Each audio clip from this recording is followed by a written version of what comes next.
This is my brand new FIFINE K688 mic. And if you're like me and you're looking to buy a brand new mic and you're considering a million options and this is one of them, then just stick around because I will single-handedly put you onto this mic and why I love it so much. Before realizing that this was the mic for me, I was between this one, between the Rode Pod mic, and between a few others that were really close competitors, but I ended up choosing the FIFINE for a few reasons. In this video, I'm gonna go through all of those reasons, and then I'm also gonna do a mic test with other mics that I have at my disposal as well. If that's all you're interested in, then I really don't mind. I'm gonna put the timestamp at the bottom of the video so you yourself can go and see what the mic sounds like compared to other mics and then see whether you like it or you don't. So getting straight into it, I'm first going to speak about the unboxing. So if you're like me and this is going to be your first time actually buying one of these sort of big professional mics,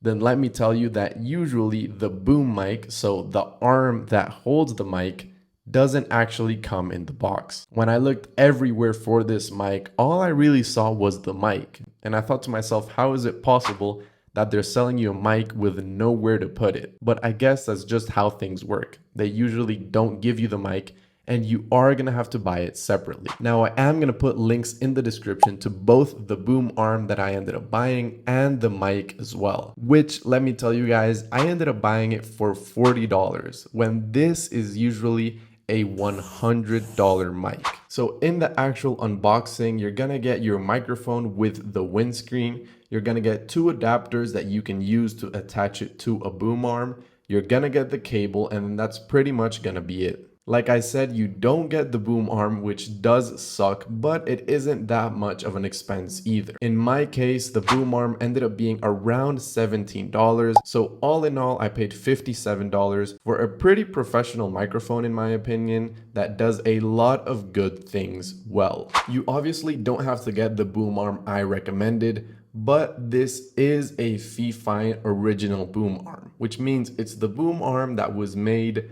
for the microphone. So I think it's just way better. Even if it is one of your first time buying a really big mic, it's gonna be much better to just play it safe and go with what the company recommends instead of trying to buy a cheaper one that could maybe be worse quality or that might not even be as good or what you need. So now I'm gonna take a look at the specs and features, and here is where I believe many people, especially if you're like myself, are gonna be either turned away from the mic or will be sold on it immediately. So I've been doing YouTube for only about a few months at this point, and I was looking for a brand new mic. I wanted something that was really good and that I could actually feel comfortable holding for a few years down the line and not having to change it in the next few months. Now, of course, I did end up finding this one for $40, but that wasn't the budget that I had in mind. I mean, I was willing to pay $100 or even $200 for a mic. I was just very lucky in finding this one so cheap. But what I did realize is that in buying mics that are a lot more expensive, most of them are gonna be XLR only. And then it becomes rare to find USB-C or regular USB mics. And that's where I'd really ask all of the new YouTubers out there or first-time microphone shoppers out there to pay attention to what you're buying, especially if you had a somewhat tight budget like myself and I didn't want to spend over maybe even $150. Going for this FIFINE option is going to be much better, and here's why. When you buy those bigger mics that cost a lot more, they're usually only going to be XLR compatible. It's going to be rare to find them USB-C compatible. And once you actually decide to buy that XLR mic, you're going to then need to buy an XLR cable, which usually isn't brought by any microphone company. So you're going to need to buy the microphone, you're gonna need to buy the XLR cable, and then you're gonna need to buy an XLR audio interface, which in my opinion was the last thing I wanted. If you're a small YouTuber like myself and you're just trying to get big and make good videos, then you don't necessarily have a really big studio only for recording. I have no shame in saying that I record at my dining table. So I don't want to have to buy something else that's going to take up a lot more space in my living room and that I don't actually need. Not only to mention that audio interfaces aren't cheap. You can't just buy a small one on AliExpress for $5, $10, or $15. They're usually gonna be from $30 to $80 on Amazon, and those are usually the cheap ones. You can definitely find a lot more expensive and that people are gonna tell you aren't even the best you can get. So if you're somebody on a tight budget, I really wouldn't think that buying, let's say, the Rode Pod mic, which is a great mic, would make sense because you're gonna need to buy the mic, the cable, the audio interface, and at least for me, I don't know how to use an audio interface, and having to learn to use one when I could just plug in this mic into my computer and be done with it didn't make a lot of sense. So the really cool thing about this mic is that it not only brings you the XLR adapter so that you could actually connect the XLR if you have one, but you can actually use it through USB-C and just connect it to your computer as easily as connecting anything else, which, like I said previously, in my opinion, was the real make or break when it came to buying and looking at other mics. And it's the fact that none of them had USB-C, and I knew that this one was just going to be so much easier to actually use and get a hold of. Now, apart from the XLR port and the USB-C port down there, you also get two different knobs. One of the two knobs is a gain knob, and that pretty much means it just controls the sensitivity of your mic. Now, I would tell you guys to keep this in mind because if you do get the mic out of the box and you don't like how it sounds, it could be because it's either too low or too high. I personally have mine right in the middle, and I would assume and tell you guys to also put it there until you figure out what sound works best for you. The next knob it brings is a headphone volume knob. Now, all this does is just control the volume that's in your headphones if you're doing a podcast or listening to the live feed of yourself. Apart from those four things at the bottom though, there really isn't much. On the side of the mic, the only thing you'd see is a touch sensor mute button, which I'd tell you guys to be really careful with because it's happened to me many times now. When I've started recording, I decide to move the mic around and I accidentally touch it. Since it is a touch button, you don't feel when you press it. If you just swipe your hand by it, it gets activated. So you could be speaking into the mic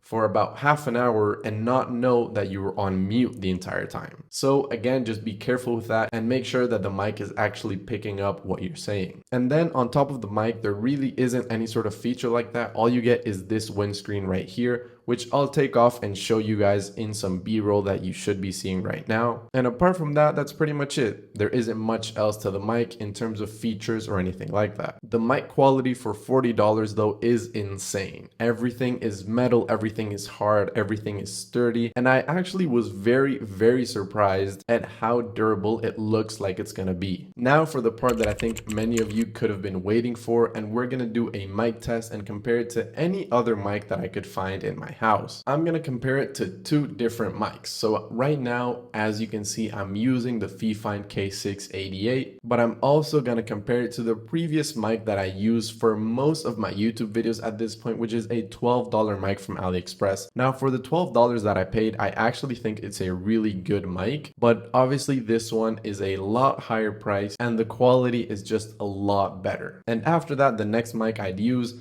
is my phone one. For all of you out there that think or want to record on your phone, well, this audio right here is from my phone. So if you guys see any difference or something similar, let me know in the comments down below. But yeah, this is the phone mic. Again, I don't think it's gonna be very good. I think there's gonna be a lot of echo. I think it's gonna pick up a lot of noise that isn't only my voice. And again, I don't have my phone too far from my face. It's only about a meter away. So if you are planning on recording with your phone like I am, but you don't think you need a mic, well, I'm hoping that this video could tell you that you might actually need one. And now this is the mic that I ended up using for most of my videos. Now, like I said previously, it's a $12 mic, so it's much cheaper. It doesn't bring a boom arm. It doesn't bring anything like that. And it's very easy to use. Now, it doesn't sound amazing. I actually don't think it sounds too bad. I mean, I am a new YouTuber, so I might not be too familiar with all of these things. But in my opinion, I don't think it sounds too bad. Obviously, there's a lot of things that it lacks. The build quality might not be as good as the FIFINE one that I just bought. But at the same time, you get what you pay for. It was $12, so it wasn't very expensive. But like I said, at the end of the day, it's up to you guys. I did still use this mic for a very long time, and I do have a lot of care and love for it. But I mean, the FIFINE one is just much better in every way. And now, since I'm sure that none of those mics sound as good as the FIFINE one, I'll go back to that one to continue the rest of the review. And well, I guess for the mic test, that was pretty much it. I tried to review the mics that I have here in my house. That $12 one you saw is the one that I use for most of my videos up until this point.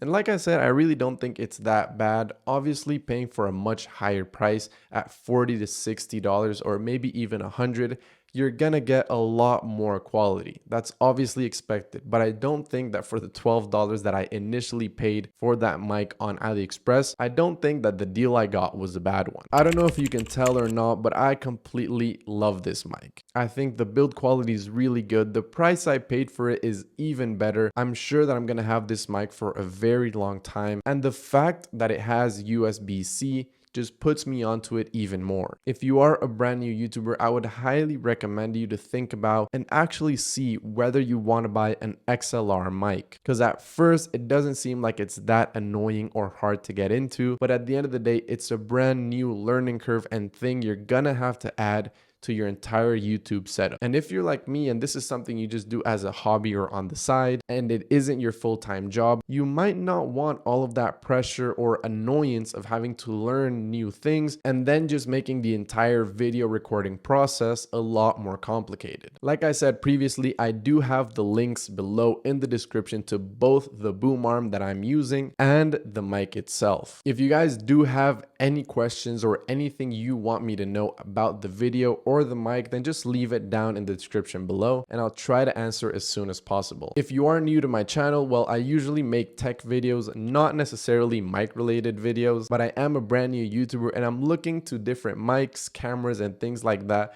to just improve my setup in general. So if that's something you're also interested in seeing, then I guess you can subscribe and stick around, because I'll definitely show you guys all of that stuff when it does end up coming eventually. Apart from that, well, if you like any of the other videos on my channel, then consider subscribing, because I am trying to reach 1,000 subscribers and I'm trying to make this a continuous thing and not only a part-time hobby. I love making these videos for you guys and I hope I can actually continue to do so, but obviously for that I need to actually get to some sort of point on YouTube where this can actually be sustainable long term. So please just consider subscribing if you do like one of my other videos, and until my next video, I guess I'll see you guys in the next one.